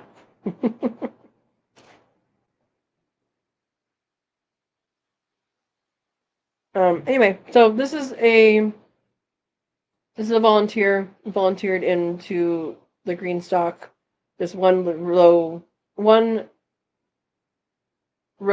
lower than where its parents lived. And I'm good with it. We're doing really well. JJ says sage flowers taste good, too sweet, with a little bit of sage aftertaste. You talking about the culinary sage? My culinary sage hasn't flowered yet. It's all leaf. My other sages, I mean, that's why I have them as flower. Yeah. I know the nectar, because if you pick a flower and you take the back of the flower and you touch it to your tongue, if the bees and the hummingbirds haven't been to that flower yet, you can taste the nectar. The culinary sage. Okay. Yep. My culinary sage has not flowered yet, and it is many, many, many years old. So I don't know if it's maybe not getting enough sun, or it just likes to have leaves, or what. But yeah. It's a good one though. It's super duper healthy. All I do is water it and pick it. Probably not pick it. I probably don't pick it enough. I probably should freeze dry some of them. Yeah. Yeah, JJ, I still haven't had daylilies. I know daylilies are the only edible lilies. And they're basically used all over here. They're used in park strips and garden, like people don't know you can eat them gardens and stuff like that. But I haven't tried them yet. What I do like are the squash blossoms. Those are super good. Yeah, those are super good. I haven't had any this year so far, have I? Maybe I did one. I don't remember if I had them, but I haven't had them a lot for sure. Mistake dragon lilies for daylilies? I don't know dragon lilies. They're good in soup too. Okay. Okay. Now I have to look up dragon lily. You guys are making me look up way too many things today.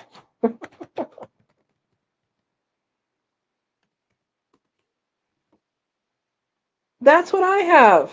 I didn't know the name of it, Myrna. Is that the purple thing I have?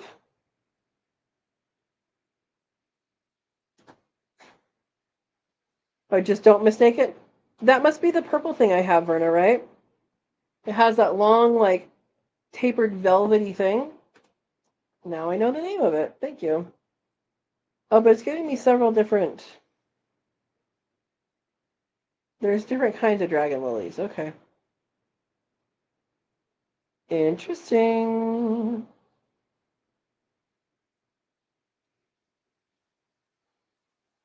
There's lots of them. I'm going to have to read up on that a little more. All parts of the plant are poisonous. Okay, now we know why not to mix it up.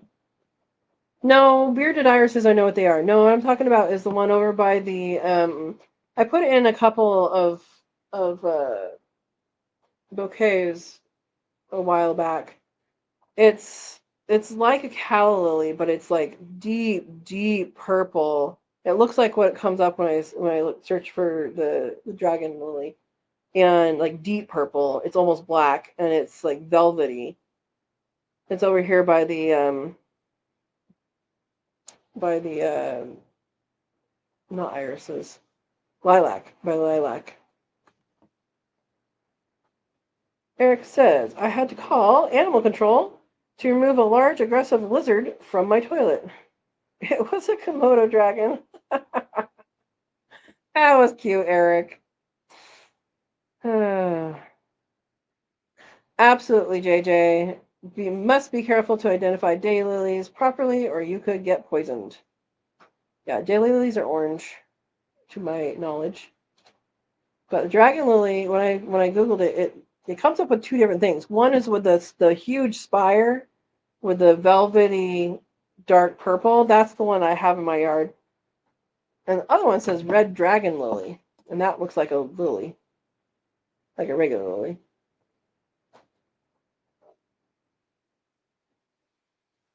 Yeah.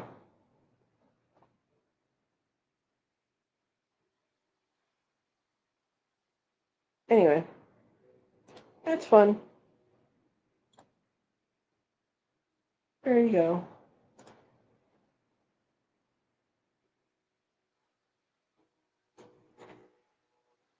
Okay, well, TM didn't come on here, but I answered their question about uh, cling peaches and freestone peaches, so somebody can tell them that they missed it.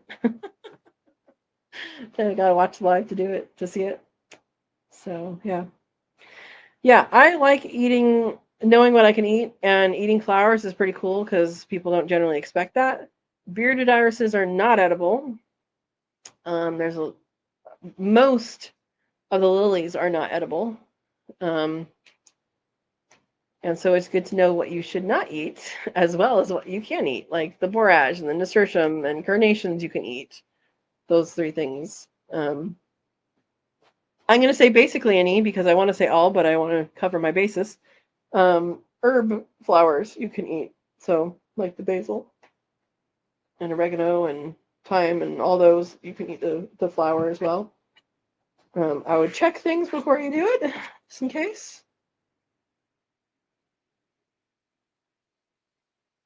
Gigi says, I like miso soup, but it's a pain to make. Is miso soup used daylilies? Neither is tiger lilies. Okay. Yeah, hibiscus you can eat. There used to be hibiscus here when I first moved in. There was a couple hibiscus, and when the house was termite tinted, um, the people broke the plants, and then they didn't really grow back very nice and end up dying. But yeah, yeah, hibiscus you can eat. Tortoises eat hibiscus. I don't know what else eats them. I don't know if it's something you can feed to rabbits or not, but I know like there's a lot of tortoises and turtles that get fed tons of hibiscus flowers. And hibiscus tea is actually something that's used quite a bit.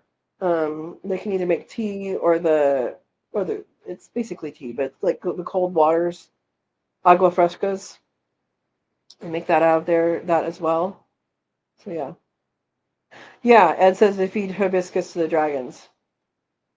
Do you feed the leaves too, or just the flowers, Ed? I know the flowers are edible. I have no idea about the leaf. See, we learn from everybody here. That's good. You can eat roses too. Yep, the hips are the best. I've only had a few good rose hips, um, and those were very good. Yeah.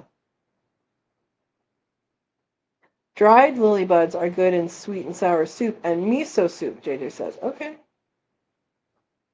I have not experimented with daylily buds.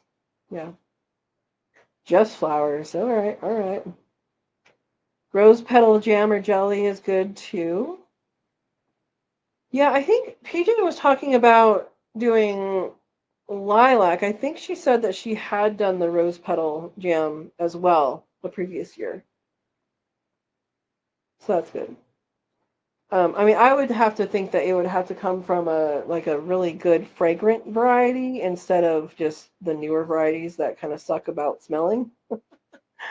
They're not good at smelling things. Yeah,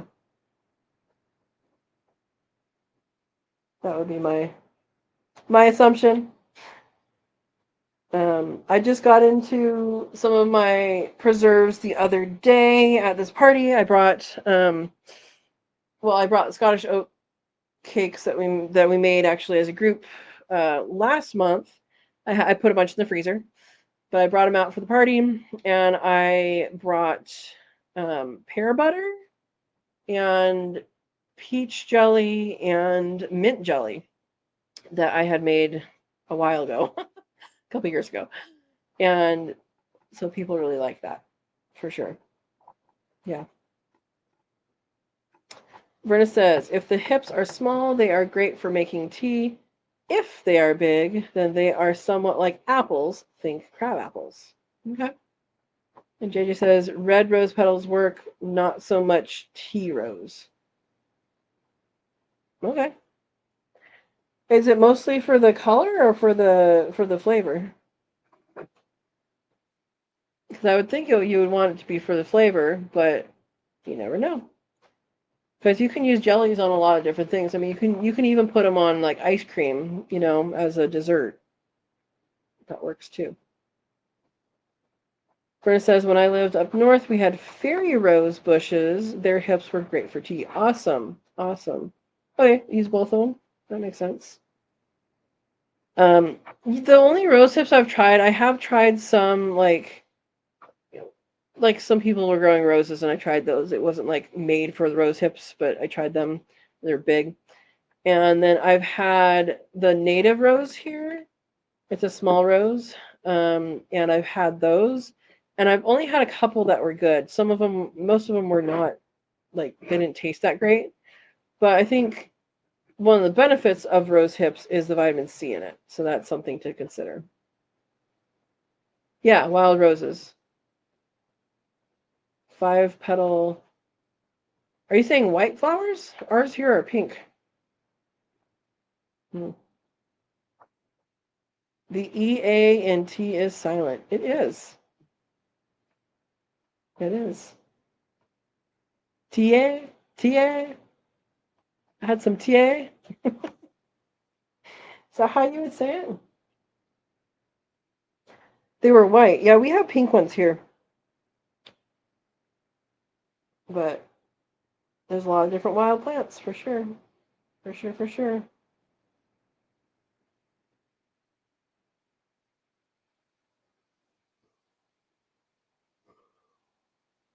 Well, guys, it might be time to go feed the bunnies. Give them some fun stuff to chew on.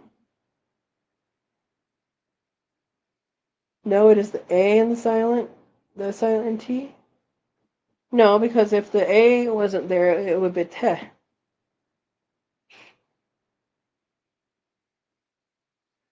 Gulkin? Gulkund? What is that? You guys are making me look up all sorts of stuff. Gulkund. What did it say? Fermented rose petals. That sounds terrible. Rose petals. Made by layering fresh rose petals and sugar in a jar, which is then left to ferment for several weeks. During this time, the sugar draws out moisture from the rose petals, creating a thick, sweet syrup that is infused with delicate fragrance of and flavor of roses. All right. Interesting.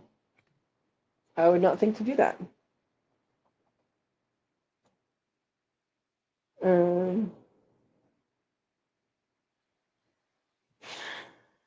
Sue says, can you imagine inviting Katrina over and showing her your flower garden and then she start plucking them and eating all your blooms? So when people come here, they eat flowers. And it's so funny. It's so funny. Even like people that just like off the street, they're just admiring stuff. I'm like, oh, how doesn't? It's amazing what people like. They just trust you. You're like, oh, you grow food? Oh, I can eat this? Okay. I mean, I'm a good person to trust, but it is kind of funny. The way I said it means something very different. I don't know. It's okay. It's okay. Fermented in sugar or honey. Okay. Are the rabbits fermented? Well, they're fur red. Ah, plant geeks. Yeah. No, it is funny though, because I will just start handing people things to eat, and they're like, okay, okay. Yeah. Well, guys, I think it might be time to head out. It's 8:02, and we need to feed the bunnies and do some other things before we retire. Um, yeah, you got to go replenish your bird's feed. All right, Steve. And Verna has a couple of rabbit furs. Yeah. Yeah, JJ, you do the same thing. It's exciting, and you want to share. There you go. Right? Verna says, everyone has a blessed night. Stay cool. Exactly. Have a wonderful night and stay cool. We will see you next week. Same channel, same time. And yeah, this week, the 2 videos for tomorrow and Thursday are part 1 and part 2 of the garden tour. So you'll get to see the garden in all of its glory and yeah, enjoy it. So thank you for watching. Oh, Ed said the night all 11:02 here on the East Coast. All right, all right. All right, thank you for watching. Sleep well, everybody, and we will see you next time. Thank you for watching.